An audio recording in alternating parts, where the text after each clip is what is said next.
Hello everyone, welcome to back my channel. I hope everyone is having a wonderful day before starting the video.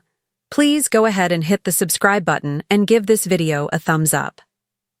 Coronation Street star. Colson Smith has spoken openly about his character Craig Tinker's tragic death for the first time.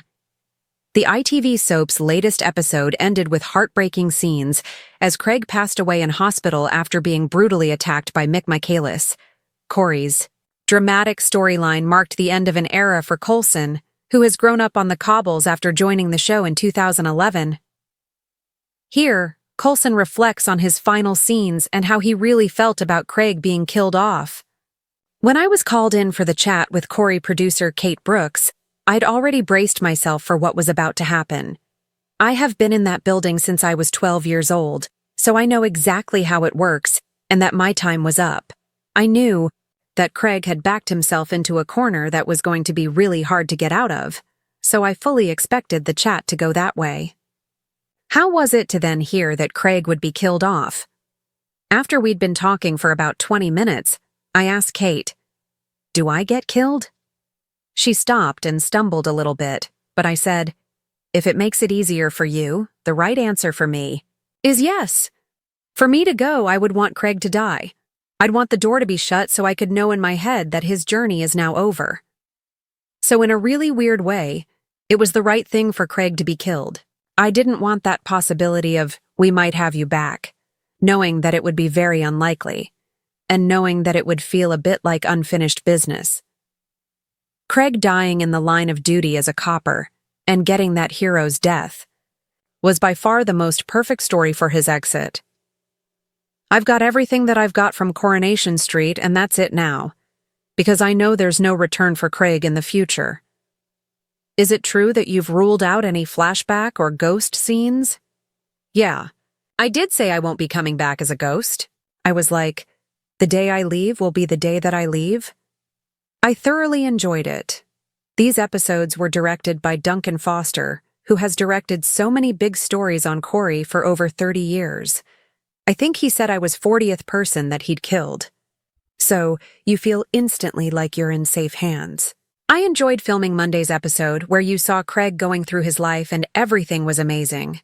It was very much, life is so good, everyone loves me, I love everyone. That set him up for this downfall. It was fun to have scenes with almost everybody on the street, knowing that it would all lead to Craig and Mick in the precinct at the end of the day. How did it go filming Mick's attack on Craig? It was the first time that I worked with Joe, Leighton, who plays Mick. I remember his first day when he walked into the green room. I was there, so I said, "Hi, I'm the person that you kill." I spent time getting to know him as we were filming the exit. Filming the actual stunt was really cool. We actually filmed it across 2 days because we did it, and then Duncan wanted to change some elements of it. The last few weeks at Corrie were perfect, and it was a really nice way to go out. I worked with great people, and I feel very lucky. I felt very confident in everything that we did, and I feel like the story worked. Can you tell us about your last day? On the night before, I came back to work at about 8 p.m., and it was a really nice evening. It was warm, and I just sat outside the Rovers on the street for probably about an hour. I just soaked it all in. It was my way of saying goodbye and thank you to Corrie for everything that it had done for me. I also bought everybody a little Lego Craig Tinker, with stickers on saying, "PC Tinker will always be there when you need him." Me and Ben Price, who plays Nick, were there until about 11 p.m., putting all of these Lego Craig Tinkers into people's pigeonholes at work. So when I left on Thursday, I had it in my head that all the emotion had gone. The only thing I had to do was do these final scenes, and that was it. The next day, Andy Wymant pulled into the car park in tears and parked his car skew-whiff.